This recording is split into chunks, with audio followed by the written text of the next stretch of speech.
Trump এবং মাস্কের বিরুদ্ধে বিক্ষুব্ধ যুক্তরাষ্ট্র ব্যাপক হারে কর্মী ছাঁটাই এবং প্রেসিডেন্টের নির্বাহী ক্ষমতার অপব্যবহারের অভিযোগ। বাংলাদেশের উপর বাড়তি শুল্ক পুনর্বিবেচনায় যুক্তরাষ্ট্রের সঙ্গে সরাসরি যোগাযোগ করবেন ডক্টর ইউনূস, সিদ্ধান্ত উপদেষ্টা পরিষদের। বাংলাদেশ, ভারত, পাকিস্তান সহ 14 দেশের উপর সৌদিতে সাময়িক ভিসা নিষেধাজ্ঞা প্রযোজ্য হবে উমরা, ব্যবসা ও পারিবারিক ক্ষেত্রে। দেখছিলেন ক্রাউন সিমেন্ট সংবাদ শিরোনাম, এবার বিস্তারিত। যুক্তরাষ্ট্রে প্রেসিডেন্ট ডোনাল্ড ট্রাম্প ও ইলন মাস্কের বিরুদ্ধে চলছে বড় ধরনের বিক্ষোভ। ব্যাপক হারে কর্মী ছাঁটাই এবং প্রেসিডেন্টের নির্বাহী ক্ষমতার যথেচ্ছ ব্যবহারের অভিযোগে রাস্তায় নেমেছে শত শত মানুষ।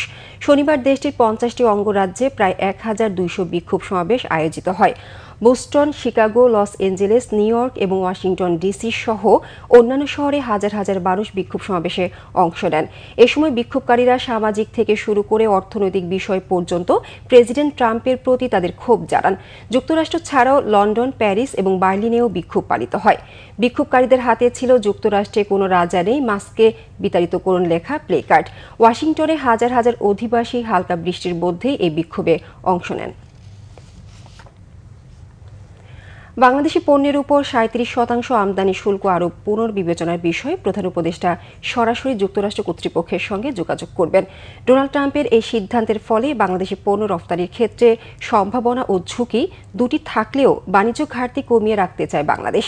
শনিবার প্রধান উপদেষ্টা ডক্টর মোহাম্মদ ইউনূসের সঙ্গে বিশেষজ্ঞদের বৈঠক শেষে বাণিজ্য উপদেষ্টা শেখ বশিরউদ্দিন এসব তথ্য জানান। মিরাজ হোসেন গাজী রিপোর্ট। বাংলাদেশি পণ্যের উপর যুক্তরাষ্ট্রের 37% আমদানি শুল্ক আরোপের বিষয়ে করণীয় ঠিক করতে অর্থ বাণিজ্য খাতের সংশ্লিষ্টদের ডেকে জরুরি বৈঠক করেন প্রধান উপদেষ্টা ডক্টর মোহাম্মদ ইউনূস। সন্ধ্যায় এই বৈঠকে অর্থ, পররাষ্ট্র ও বাণিজ্য উপদেষ্টা, বাংলাদেশ ব্যাংকের গভর্নর, এনবিআর এর চেয়ারম্যান সহ সংশ্লিষ্টরা অংশ নেন। প্রধান উপদেষ্টা ডক্টর মোহাম্মদ ইউনূসের সঙ্গে বৈঠক শেষে সংবাদ সম্মেলনে বাণিজ্য উপদেষ্টা শেখ বশিরউদ্দিন বলেন, যুক্তরাষ্ট্র শুধু বাংলাদেশের জন্য শুল্ক বৃদ্ধি করেনি, তারা যেসব দেশ থেকে পণ্য নেয় সবার জন্য এই নীতি গ্রহণ করেছে। তবে বাংলাদেশ বাণিজ্য ঘাটতি কমিয়ে রাখতে সজাগ রয়েছে।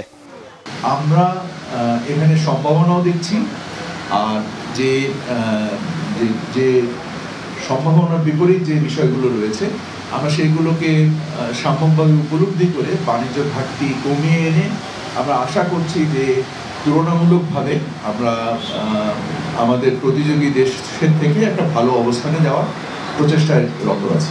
প্রধান উপদেষ্টা মহোদয় উনি সরাসরি যুক্তরাষ্ট্র প্রশাসনের সাথে যোগাযোগ করবেন, যেহেতু আমাদের নিশ্চিতভাবে সবচেয়ে বড় সম্পদ আমাদের প্রধান উপদেষ্টা মহোদয়, এবং ওনার যে আন্তর্জাতিক গ্রহণযোগ্যতা সেটাকে আমরা ব্যবহার করে আমরা যুক্তরাষ্ট্র প্রশাসনের সাথে আমরা যোগাযোগ করব। সংবাদ সম্মেলনে জানানো হয়, সরকার বিভিন্ন দিক থেকে কাজ করছে এ বিষয়ে, তবে সবকিছুই প্রকাশ করার বিষয় নয় বলেও জানানো হয়। তার অত্যন্ত উৎসাহিত হয়ে তার নিজের থেকে US trade representative, USTR, agriculture department ইত্যাদির সঙ্গে আমার অ্যাপয়েন্টমেন্ট করে দিয়েছিলেন। তাতে বোঝাই যাচ্ছে শুরু থেকে আমরা এনগেজড আছি। এর জন্য আমি শুরুতে বলেছি আমাদের এখানে ভয় পাওয়ার কিচ্ছু নাই, আতঙ্কিত হওয়ার কিচ্ছু নাই। We are in very good hands. আমরা এই মুহূর্তেও তাদের সঙ্গে নিবিড় আলোচনাতে আছি। আগামী 1-2 দিন আমাদের এই আলোচনা চলবে এবং আমরা আমাদের তরফ থেকে আমাদের যেই রিয়াকশন সেটা যুক্তরাষ্ট্র কর্তৃপক্ষের সঙ্গে নিবিড় আলোচনার মাধ্যমে তাদেরকে পাঠাবো। তারা খুব ভালো করে জানেন। ব্রিফিংয়ে আরও বলা হয়, বাণিজ্য ঘাটতি কমিয়ে রাখতে বাংলাদেশে যুক্তরাষ্ট্রের দূতাবাসের সঙ্গেও নিয়মিত যোগাযোগ রক্ষা করছে অন্তর্বর্তীকালীন সরকার। আমরা একটা ইতিবাচক। মিরাজ হোসেন গাজী, বাংলা ভিশন, ঢাকা। এবার যুক্তরাষ্ট্রের সব পণ্যের উপর অতিরিক্ত 34% শুল্ক আরোপের ঘোষণা দিল চীন। 3 দিন আগে যুক্তরাষ্ট্রের দেয়া শুল্ক আরোপের পর পাল্টা এই পদক্ষেপ নিল চীনের অর্থ মন্ত্রণালয়। শুক্রবার চীনের অর্থ মন্ত্রণালয় জানায় 10 এপ্রিল থেকে নতুন শুল্ক কার্যকর করা হবে। এর ফলে যুক্তরাষ্ট্রের সব পণ্যের উপর অতিরিক্ত 34% শুল্ক বসবে। যদিও 4 এপ্রিল থেকে যুক্তরাষ্ট্রে বেশ কিছু মাঝারি ও ভারী বিরল মূল্যবান ধাতু রপ্তানির উপর নিয়ন্ত্রণ কার্যকর করেছে চীন। এগুলোর মধ্যে রয়েছে বিভিন্ন বিরল মূল্যবান ধাতু। এছাড়া বিশ্ব বাণিজ্য সংস্থায় এরই মধ্যে যুক্তরাষ্ট্রের বিরুদ্ধে মামলাও করেছে চীন। এর আগে গত বৃহস্পতিবার অনেকগুলো দেশের উপর শুল্ক আরোপের ঘোষণা দেন মার্কিন প্রেসিডেন্ট ডোনাল্ড ট্রাম্প। এতে তিনি চীনের উপর নতুন করে 34% শুল্ক আরোপের ঘোষণা দিলে তা মোট 54% দাঁড়ায়। বাংলাদেশ, ভারত, পাকিস্তান, ইন্দোনেশিয়া সহ 14টি দেশের নাগরিকদের জন্য সাময়িকভাবে ভিসা নিষেধাজ্ঞা আরোপ করেছে সৌদি আরব। এই নিষেধাজ্ঞা মূলত উমরা, ব্যবসা এবং পারিবারিক ভিসার ক্ষেত্রে প্রযোজ্য হবে। উমরা ভিসায় সৌদি আরবে প্রবেশের সুযোগ থাকবে 13 এপ্রিল পর্যন্ত এবং ভিসাধারীদের 29 এপ্রিলের মধ্যে সৌদি আরব ত্যাগ করার পরামর্শ দেওয়া হয়েছে।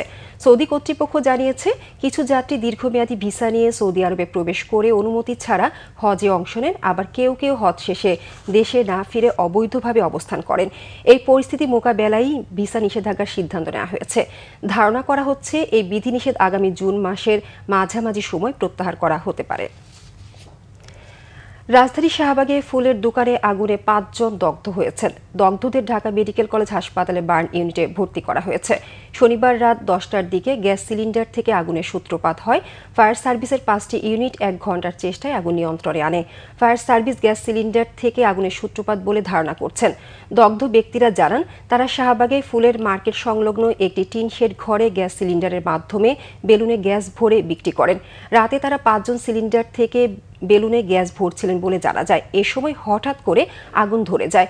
এতে তারা দগ্ধ হন। পরে দগ্ধরা নিজেরাই রিকশা যোগে ঢাকা মেডিকেলের বার্ন ইউনিটে চলে যান। পরে রাত 10:15 শাহবাগের ফুলের দোকানের আগুন নিয়ন্ত্রণে এনেছেন ফায়ার সার্ভিসের কর্মীরা। ফায়ার সার্ভিসের 5টি ইউনিট কাজ করে আগুন নেভায়। এই ছিল এখনকার মতো। পরের সংবাদ সকাল 11টায়। এছাড়া বাংলাভিশন সংবাদ ও সংবাদ সংশ্লিষ্ট অনুষ্ঠান দেখতে ভিজিট করুন www.bbnews24.com ও facebook.com/banglavisionnews এবং সাবস্ক্রাইব করুন youtube.com/banglavisionnews। ধন্যবাদ সবাইকে।